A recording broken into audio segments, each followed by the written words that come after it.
Temas económicos en nuestra pantalla. ¿Cómo le va? Bienvenido. Vamos a revisar titulares. Vamos a hablar de una más y no pedimos más, así dicen los bonistas. Hay un trabajo, está buscando el país sudamericano reestructurar su deuda y sobre todo los bonistas extranjeros no ceden en su pulso. Argentina ha dicho hay una apuesta final, van a empezar a pagar en 2021 a los que acepten el canje. Ya en segundos les amplío. Y además les cuento, Líbano rompe con el Fondo Monetario Internacional, les preparan una receta que no están dispuestos a aceptar porque ya tienen los libaneses una situación social delicada, así que hay que ver también cómo sirve y cómo sigue este rumbo en el pulso de las negociaciones. Hoy en nuestro expediente económico vamos a ocuparnos de Birmania, luego del accidente en una mina de jade. Llevamos nuestra mirada justamente para descubrir lo que pasa en la actividad minera en el país.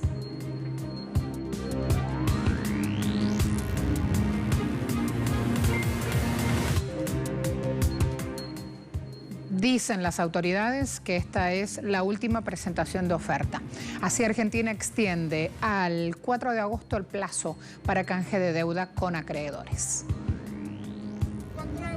El gobierno de Argentina, presidido por Alberto Fernández, presentó este domingo en la noche su última oferta para el canje de su deuda externa por unos 66.000 millones de dólares, en busca de un acuerdo contrarreloj en medio de la pandemia del coronavirus, que golpea su debilitada economía. La propuesta, que implica un valor de recupero cercano al 53% para los bonistas sin resignar derechos legales en la letra chica del contrato, se eleva a la Comisión Nacional de Valores de Estados Unidos este lunes. El vencimiento de las negociaciones con los acreedores bajo legislación extranjera iniciadas el pasado 20 de abril estaba previsto para el 24 de julio. Sin embargo, el gobierno decidió extenderlas por séptima vez hasta el 4 de agosto. Las claves de la propuesta de reestructuración pasan por la quita de capital, es del 1,9% promedio ponderado. El valor de recupero es del 53,3% promedio ponderado. El pago de intereses empieza en el 2021 con una tasa baja del 0,125% anual. Se adelanta el vencimiento de algunos bonos y se reconocen los intereses devengados. Se incorpora una cláusula de participación mínima. Según autoridades argentinas, el Ministerio de Economía indicó que el país tomó nota de la amplia y variada gama de opiniones de los inversores sobre los diferentes aspectos económicos. Asimismo, el país alienta a todos los inversores a considerar los términos revisados de su invitación para crear un camino sustentable para la recuperación de la economía de Argentina.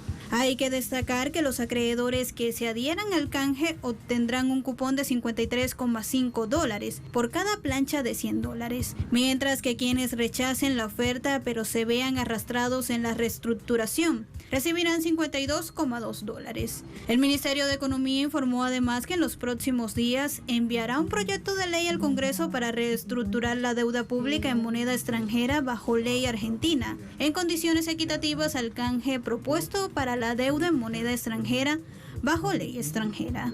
De esta forma, Argentina estará cumpliendo con el compromiso de tratamiento equitativo para la deuda pública en moneda extranjera, emitida bajo legislación extranjera y bajo ley argentina. Una decisión que consideramos importante para avanzar en la profundización del mercado de capitales, de modo que permita contar con una mayor disponibilidad de instrumentos de financiamiento y ahorro, recibidos bajo ley argentina, explicó el ministro de Economía, Martín Guzmán. Veamos también cómo Guatemala inicia su proyecto Presupuesto 2021 apostándole a la reactivación económica. El Ministerio de Finanzas Públicas comenzó ya de forma virtual talleres de Presupuesto Abierto 2021. El presupuesto sabemos que constará de un capítulo específico de reactivación económica, ya que se trabaja en conjunto con los distintos ministerios, con el sector privado y la banca multilateral para financiar grandes obras. El funcionario que presentó estas líneas de trabajo también indicó que el Fondo Monetario Internacional estimó para el país un crecimiento económico en menos 2% y la Junta Monetaria menos 2,5%, aunque para el próximo año habría una recuperación por arriba del 4%.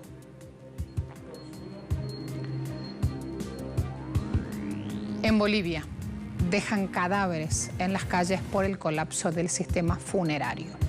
Durante los 13 años de gobierno de Evo Morales, la economía creció, promedio 4,9% cada año.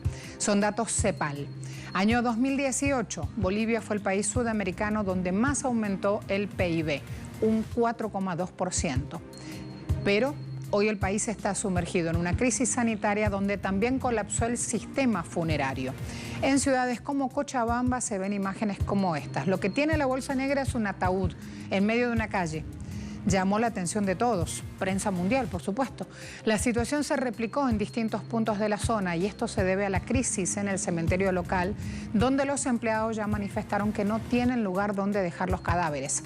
La secuencia se vio en varios puntos de la ciudad con cajas y cajones envueltos en nylon negro, cajones como este. Este día, señor periodista, que el difunto está en la casa.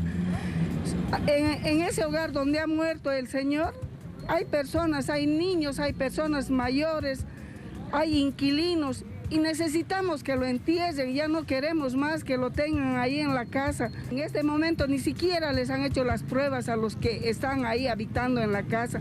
Yo quisiera pedir a las autoridades que se dignen realmente, que se preocupen de estas situaciones. Y otra cosa que pido es que este centro Pro Salud, que se fumigue por lo menos pasado un día, porque es un centro de contaminación.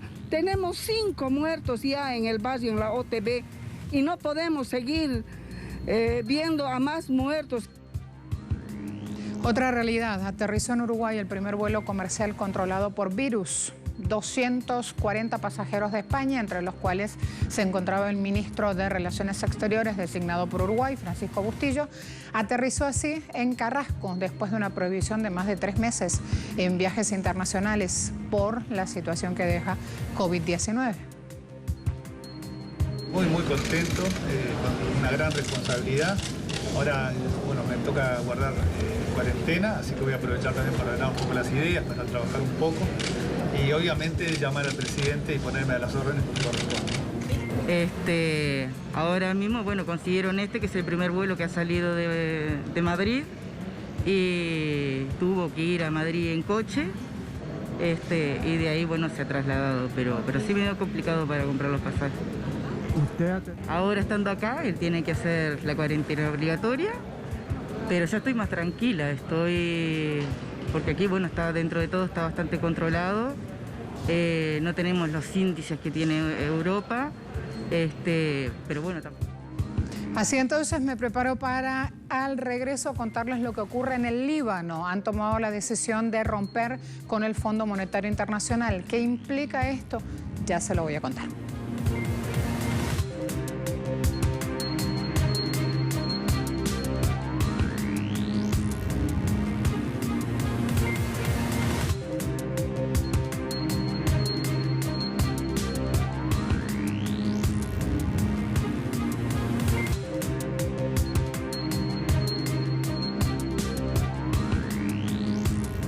Empecemos revisando lo que ocurre en París. Guías turísticos se manifestaron fuera del Louvre para resaltar su pérdida de ingresos por la falta de visitantes. Este museo del Louvre reabrió el lunes por primera vez en 3 meses. 200 trabajadores con máscaras con cruces pegadas y con copias de la Mona Lisa aprovecharon y dijeron que son parte del sector cultural que ha sido olvidado en este país. Exigen que se extiendan sus derechos y asistencia financiera como lo han hecho con los trabajadores ocasionales. Nuevamente, usamos una máscara con una cruz azul para decir que no tenemos habla. Así que no podemos hablar, no podemos trabajar, porque nuestro trabajo es transmitir, es hablar, y así no tenemos clientes. Así que no podemos hablar. Cuando se abre el Louvre, no tenemos lo que se necesita para trabajar. Es decir, no solo el Louvre, debe haber clientes adentro. Y nuestros principales clientes son estadounidenses, que están totalmente devastados en este momento, como sabemos, y por lo tanto, no tenemos perspectivas del trabajo antes de eso. Si llega el otoño con un poco de trabajo, sabemos que será muy bajo, y hasta entonces nuestros beneficios de desempleo se desvanecerán, y algunos, incluido yo, ya estamos al final de nuestros derechos. Algunos guías están obligados a solicitar la RSA. Algunos pueden tener el Fondo de Solidaridad, pero los grandes olvidados son los empleados que agotan sus derechos de desempleo en este momento sin poder recargarlos. No tenemos trabajo, nosotros no podemos hacer nada. El pasado viernes, tras la renuncia de Edouard Philippe, Emmanuel Macron nombró a Jean Castex como nuevo primer ministro de Francia. Castex, de 55 años de edad, fue el encargado de coordinar la estrategia de reapertura del virus de Francia. El plan de reapertura gradual de Francia ha sido visto como generalmente exitoso hasta ahora. Jean Castex ha trabajado en diversos gobiernos, pero nunca como ministro. Hoy, cuando Francia se enfoca en revivir una economía afectada por la pandemia y tras meses de estrictos bloqueos, le toca estar al frente de esta compleja tarea. El conservador es considerado un experto en asuntos sociales y políticas de salud, dos temas que estarán en la cima de la agenda en los próximos meses. Las prioridades tendrán que evolucionar, las formas de trabajo tendrán que adaptarse. Hoy más que nunca, tendremos que unir a la nación para luchar contra las crisis que están surgiendo. El nuevo primer ministro de Francia dijo el sábado que su gobierno se centrará en mantener los empleos de fabricación en Francia y traer a otros al país galo desde otras naciones, con salarios más bajos mientras intenta sacar al país de una profunda recesión. Jean Castex hizo el anuncio después de una visita a la fábrica Exfat en Le Coudray-Mansur, al sur de París, su primera salida en su nuevo cargo. Castex no expuso cómo su gobierno salvaría empleos, sino que solicitó inversiones en capacitación y nuevas herramientas de producción. Macron dice que quiere un nuevo camino para el resto de su primer mandato presidencial. Eligió en Castex una nueva cara para abordar los problemas sociales y económicos en medio de la recuperación de Francia. El presidente centrista de 42 años aún no ha dicho si planea buscar la reelección en 2022. En China, la actividad fabril se aceleró en junio, según datos oficiales, aunque la débil demanda mundial y un posible resurgimiento de coronavirus siguen afectando su recuperación pensada o pautada a largo plazo. En China, de acuerdo con datos publicados esta semana por la Oficina Nacional de Estadísticas, los sectores manufacturero y de servicios han demostrado una mejora en junio con el aumento de la inversión y tras el levantamiento de las restricciones impuestas para frenar la propagación del coronavirus. En el mes que recién finalizó, el índice de gestores de compras llegó a 50,9, superando la cifra del mes anterior, 50,6, y las previsiones de algunos economistas que lo situaban entre 50,4 y 50,5. Es importante señalar que una lectura superior a 50 refleja un crecimiento en la producción de las fábricas, mientras que una inferior demuestra una contracción. Este fenómeno está respaldado por un aumento de la oferta y la demanda, principalmente interna, con el mejoramiento de las industrias de metales no ferrosos, maquinaria eléctrica, entre otros. Así lo demuestra el indicador de nuevos pedidos totales, que por 2 meses consecutivos ha ido al alza, de 50,9 en mayo a 51,4 en junio.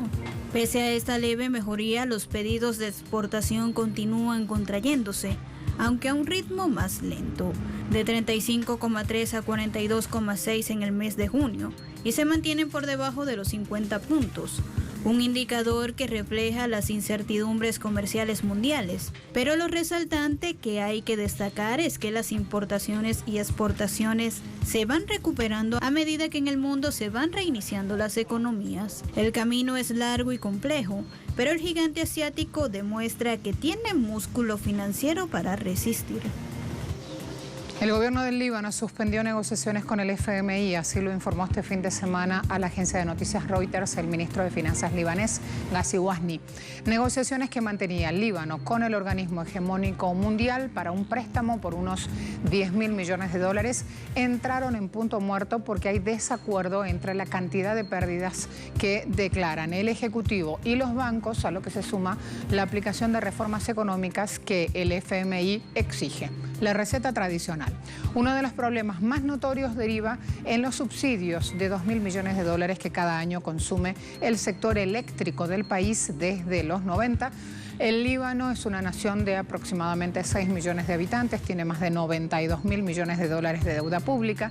Desde la semana pasada se han registrado cortes eléctricos que han durado hasta 20 horas y afectan, claro, hasta los hospitales de la nación.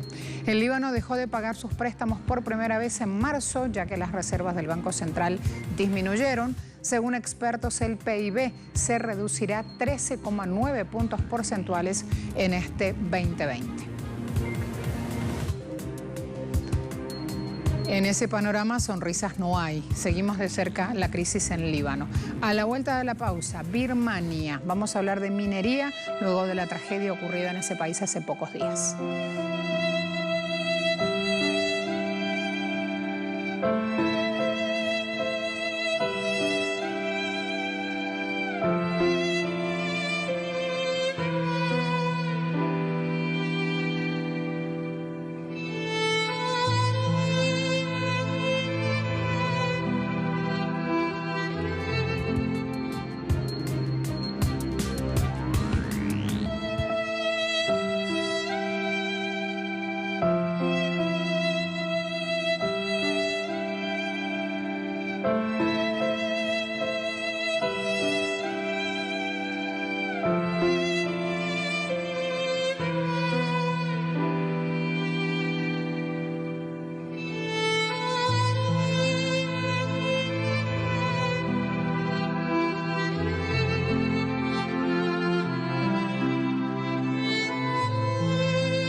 Que cabe piedras en esta vida.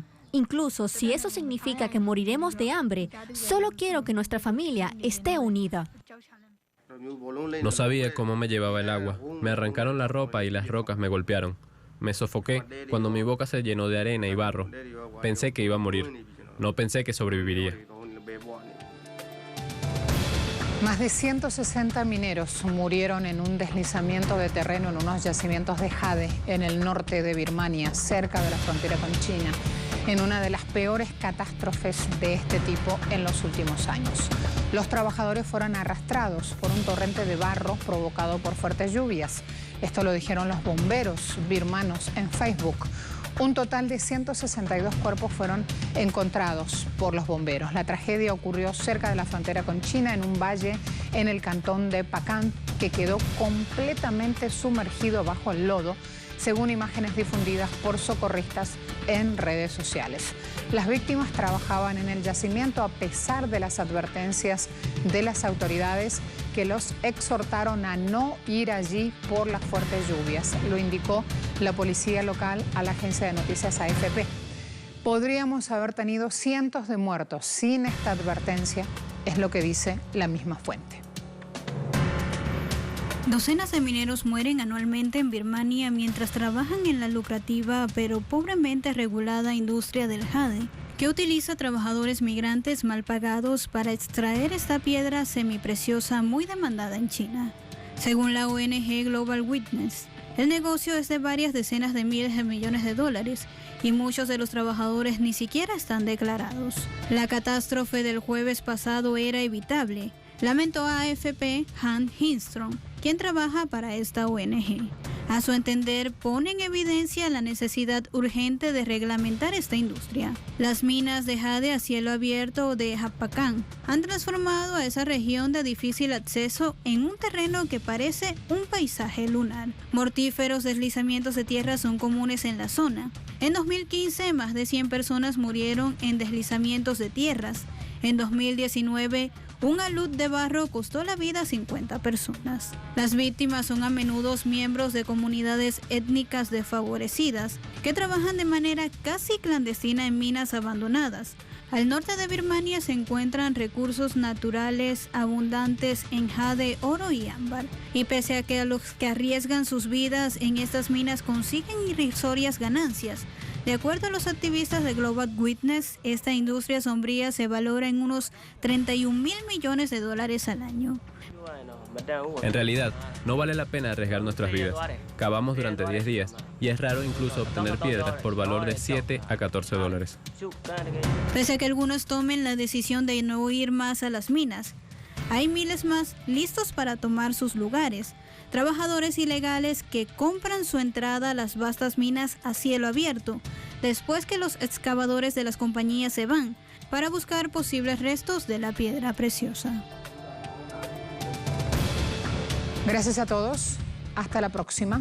Lo bueno, lo menos bueno, lo no tan bonito, lo muy bonito aparece en nuestro programa para llevar conciencia justamente sobre las decisiones que toman nuestros gobernantes y que afectan nuestros bolsillos y hoy en plena pandemia ya lo sabemos, afectan incluso a nuestra propia vida.